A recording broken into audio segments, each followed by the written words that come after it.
Si do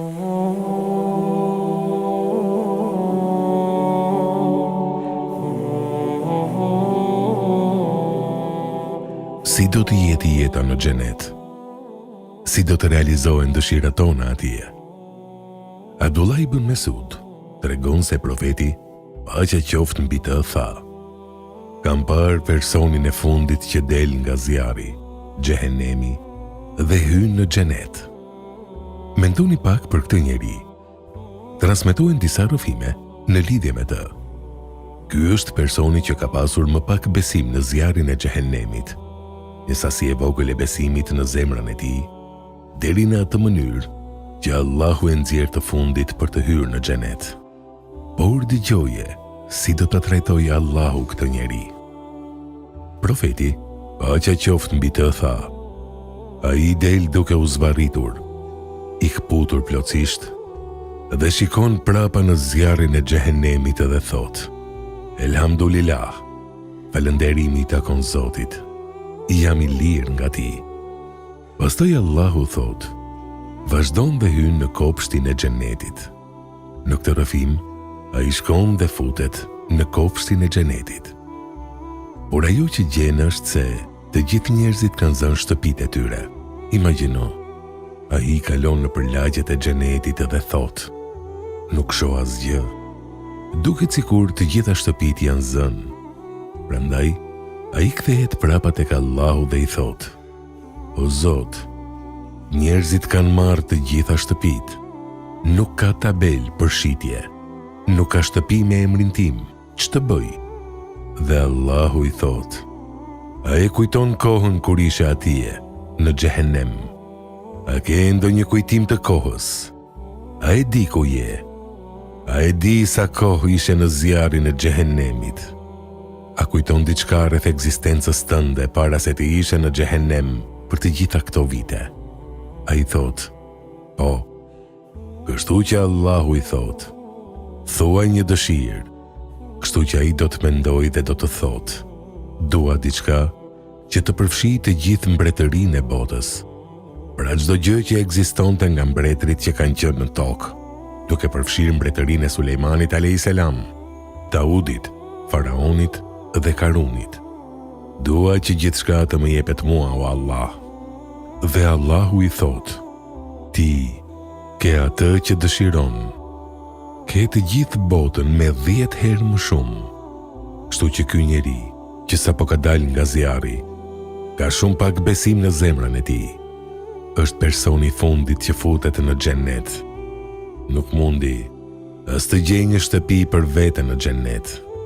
Tani, ai bën një dëshirë dhe Allahu i thot: merr atë që dëshiron, dhe unë do të jap botën të tërë dhe 10 herë më shumë.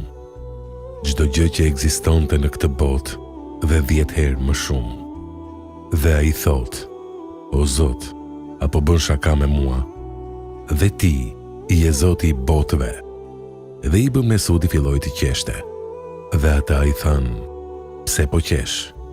Ai tha: sepse profeti, paqja qoftë mbi të, filloi të qesh dhe qeshi aq shumë sa mund të shije dhëmbët e tij të pasëm. Dhe sahabët thanë: pse po qesh, o i dërguari i Allahut? Ai tha: sepse Allahu qeshi kur ky njeri tha këtë dhe i thot: nuk po bëj shaka me ty, por unë kam fuqi mbi çdo gjë. Pra, Zoti i botëve mund të bëj çfarë të dëshiroj. Subhanallah.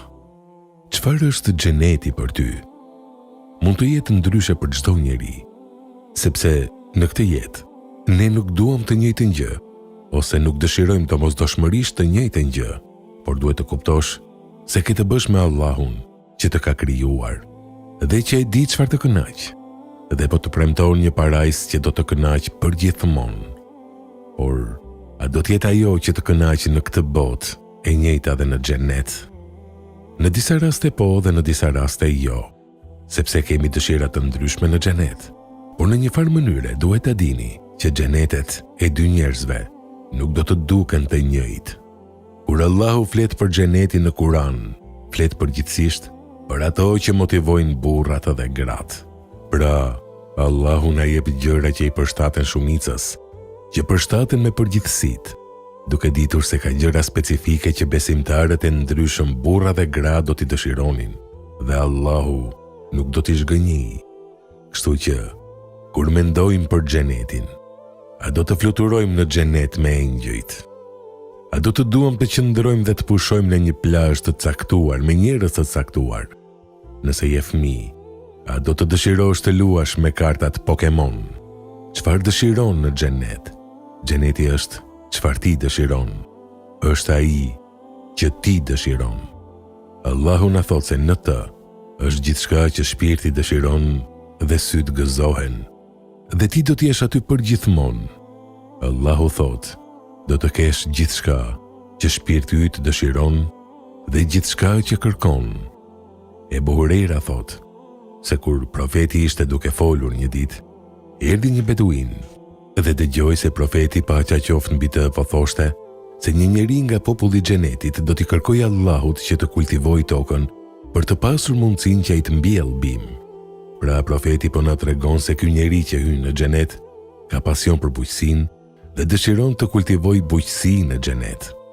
Ndoshta kjo nuk ka ndonjë kuptim për ty, sepse ti nuk ke përjetuar kurrë se ç'mund të jetë të mbjellësh diçka dhe thjesht të pushosh në xhenet dhe të hash çdo gjë që del nga pemët. Por disa njerëz do të duan të përjetojnë eksperiencën e të parit të diçka të rritet, të bëjë bujqësi dhe të hahet nga dora e tyre. Prandaj Allahu do t'i thotë: a nuk e marr tashmë gjithçka që dëshiron? Dhe ai do të thotë: po Allah, por mua më pëlqen të mbjell vetë.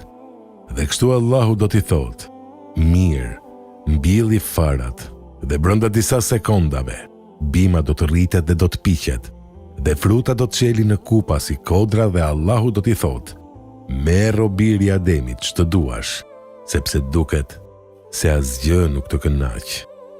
Beduini që ishte aty tha: ky person duhet të jetë nga Kurejshët ose Ensarët, sepse ata duan të bëjnë bujqësi, ndërsa ne nuk merremi fare me bujqësi. Profeti paqja qoftë mbi të filloi të qeshë dhe tha: një person në xhenet thjesht mendon për veten e tij. Nëse Allahu më jep lejen, unë do të kultivoj tokën time. Dhe papritur ai vëren engjëjt te dera e tij që i thonë: Eselamu aleikum, paqja qoftë mbi ty. Zoti thot se ka pasur një dëshirë në zemrën tënde, dhe ai e di këtë, kështu që na ka dërguar me farat dhe ne do t'i mbjellim ato, dhe ata do të rriten si kodra në moment. Ky është xheneti. Çfarë do të dëshirosh nga ai? Dhe subhanallah, kjo është diçka që vërtet provon fjalën e Allahut që do të kesh atje gjithçka që do të dëshirosh dhe syt do të gëzohen. Kjo është diçka që vërtet flet për butësinë e Allahut, që një person mendon për xhenetin ndryshe nga personat e tjerë, dhe Allahu e shpërblen atë në përputhje me mendimet e tij. Ndoshta është diçka që ti dëshirove në këtë jetë dhe që nuk ndodhi kurrë. Për shembull, një grua mund të dëshirojë të përjetojë shtatzëninë dhe të ketë fëmijë, ose sepse ishte një kënaqësi për të, ose ndoshta nuk e ka përjetuar atë kënaqësi në këtë botë, dhe pse shtatzënia është e vështirë në këtë botë dhe shoqërohet me shumë dhimbje. Mund të ndodhë që një grua dëshiron të përjetojë atë në xhenet përsëri ose për herë të parë. Në një rrëfim profeti paqja qoftë mbi të thotë se nëse besimtari dëshiron të ketë një fëmijë në xhenet, shtatzënia, lindja dhe gjithënia do të ndodhin brenda një ore. Në këtë rast, një orë nuk do të thotë 60 minuta, por një periudhë e shkurtër, ashtu si ata dëshirojnë, dhe ky do të jetë një proces pa dhimbje. Pastaj, fëmia do të jetë në moshën që ata dëshirojnë. Si është e mundur kjo? Si bëhen fëmijët në xhenet? Si duket lindja? Por kjo nuk është për ty të shqetësohesh, sepse xheneti është nga Allahu, i cili të njeh më mirë se kushdo tjetër. Tani lind pyetja për dëshirat e pazakonta, të cilat nuk janë natyrore. Allahu flet me njerëzit në Kur'an dhe flet për gjëra që, nga një perspektivë natyrore, apo nga një perspektivë njerëzore, shumica e njerëzve dëshirojnë këto gjëra që Allahu po u thot. Por çfarë ndodh nëse ke një dëshirë jo natyrale? A e pastron Allahu dëshirën? Apo ai e përsos shpërblimin? Thjesht sepse ti dëshiron diçka tani, nuk do të thotë që do të kesh të njëjtën atje, dhe Allahu na premton